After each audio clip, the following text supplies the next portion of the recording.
Hey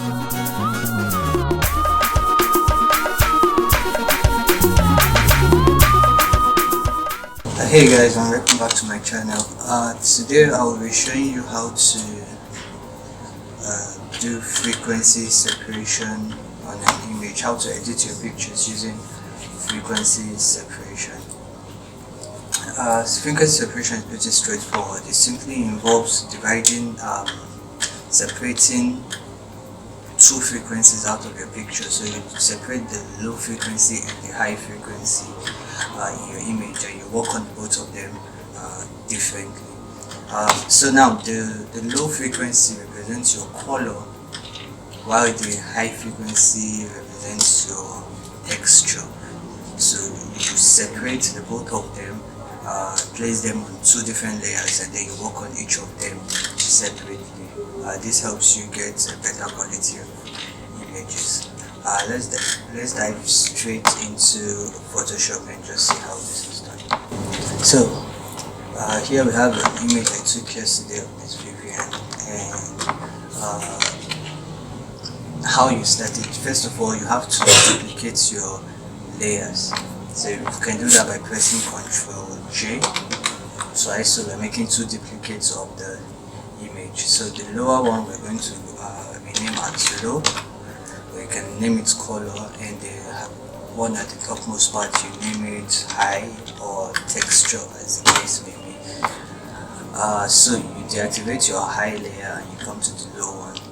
Now the low one, all you have to do is to blur it out. So you're taking away the texture from the low layer. So how you do this is by going to filter, you go to your blur, and you go to Gaussian blur, and what you're going to look for is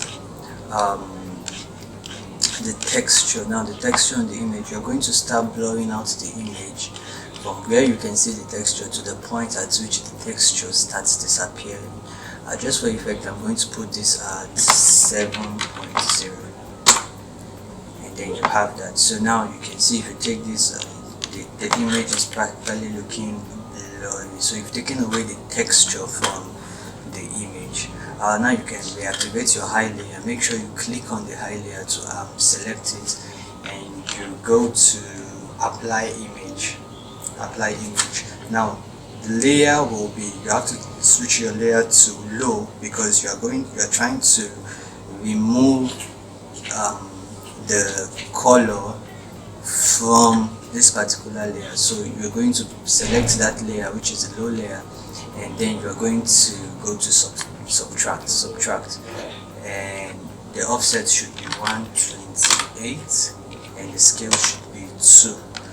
Now you can see you have like a fringy, high-passy kind of look on the image. So here you've removed the color from this layer, and all that is left is your texture. So you only have the textures on this layer. So you can now change the blending mode to linear light. Now you can group both of them and rename it frequency separation, FS for short. So now you can see the layer. This is the background layer. This is the background layer. Now if I should deactivate the frequency separation layer, you see there is absolutely no difference between this and the background layer. So both layers come together to make up a complete image. But if I should deactivate the high layer, you see you have a blurry image, and if I should deactivate the low layer, you have a very sharp-ish texturized image. But when both are switched on, you have your normal image. Personally, I like to create another layer in between the both of them, where I can work on some color touches separately. Now we've separated both of them, we've done the frequency separation. Now you can now work on each layer differently. The way I do mine is I use the mixer brush tool, and you come to the low layer, and then you just brush the image and try to blend. Use a very soft brush, and you try to blend the image, blend the colors on the image to each other. So when you're blending the highlights, you make sure you're blending highlight. You don't blend from highlight into shadows. When you're working on shadows, you work on the shadows, and when you're working on the highlights, you work strictly on the highlights. I'm using a graphic tab, so whenever you lift your pen up, you make sure you are lifting it up from and not dragging from the highlight into the shadow or from the shadow into the highlight. And my wetness is at 2, other things are left at default. You have to click on this too to cancel, to always clean the brush immediately you stop a particular stroke. And then this should not be colored, there should be no color, it should be transparent. So you can just take your time to blend the image. Just take your time to blend the image, working on the shadows and the highlights separately. The shadows and the highlights, the shadows and the highlights. Normally, if my normal workflow, I would have taken time before even doing the frequency separation to remove the blemishes using either the patch tool or the spot removal tool. But even regardless, you can still do that when you move to the texture layer, and you can do that with the clone stamp tool. So now you just have to take your time to blend the colors in the image. Sometimes it takes a while, but you just have to calm down and do it. So you blend each part. Always try to shape your brush, you make it larger, you make it smaller depending on where you are working on, the part you're working on. So you just keep blending the colors together, and you see it makes such a big difference on the image that you're working on. And another important thing to notice when you're doing frequency separation, it flattens out your image, so your image becomes really flat, which is why a lot of the time after your frequency separation you still have to dodge and burn your image to give it back that depth that might have been removed by the frequency separation. So just keep blending and blending until you feel you've gotten it right.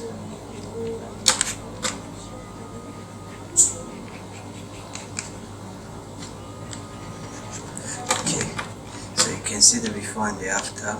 This already makes such a huge difference on the image. Now you can go to the high, that's the textured layer, and use a clone stamp tool. Use a very high flow, and I like to make mine very hard so that I can preserve as much texture as possible, and just patch and stamp on.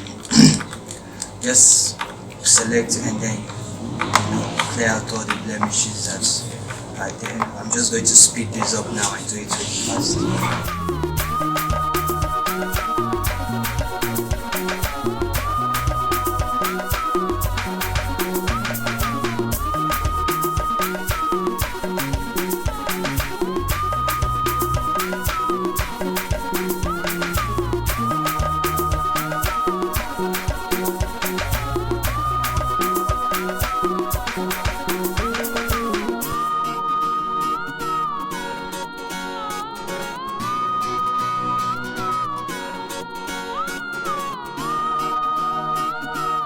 Okay, I think we are good to some extent here. As you can see, there's a huge difference. If I turn on the before, here is the before, and here is the after. There's a huge difference that you can see. And now this layer, this is an example of why I like this layer. Now we can see that the makeup, we have this part that is not really blended together with the face. So this layer now, I'll just take a normal brush, use a very low flow, and just sample colors from the face and paint on the skin basically.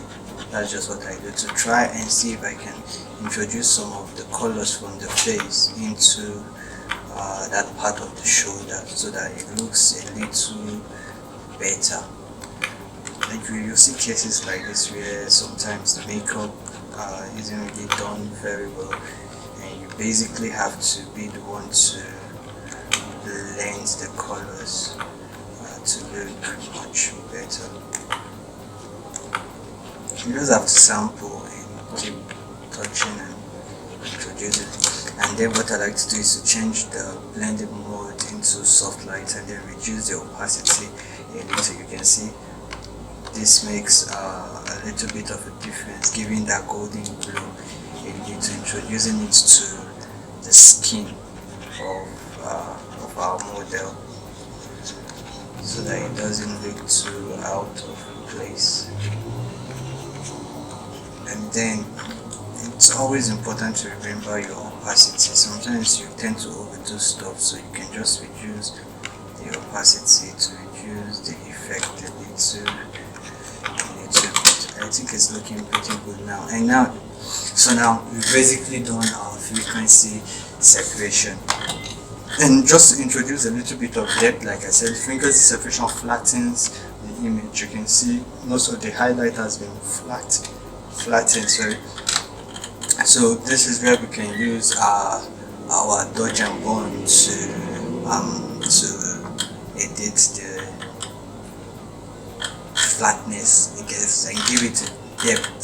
So dodge and burn, there are different ways you can do your dodge and burn, but I already have an action for the dodge and burn, so I'll basically just load it and probably make another video with regards to dodge and burn. So here's how I'm just going to speed it up as well and just go through the process of my dodge and burn.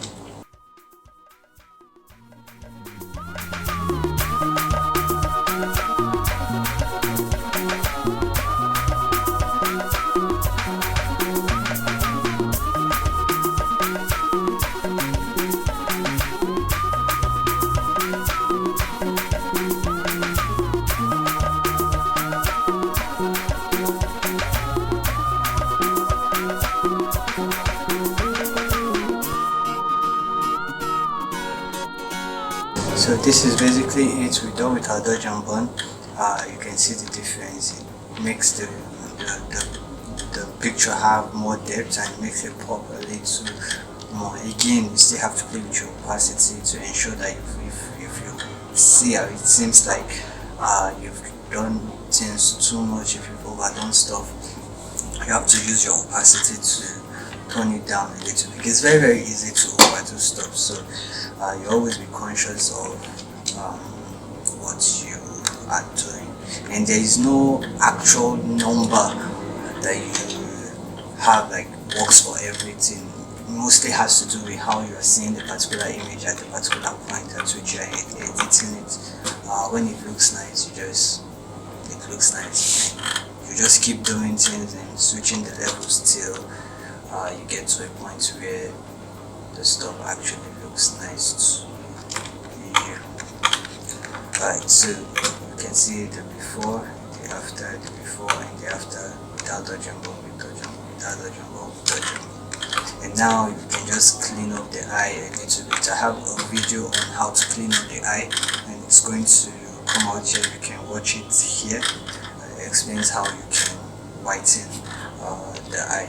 So I'm just going to quickly do it here as well.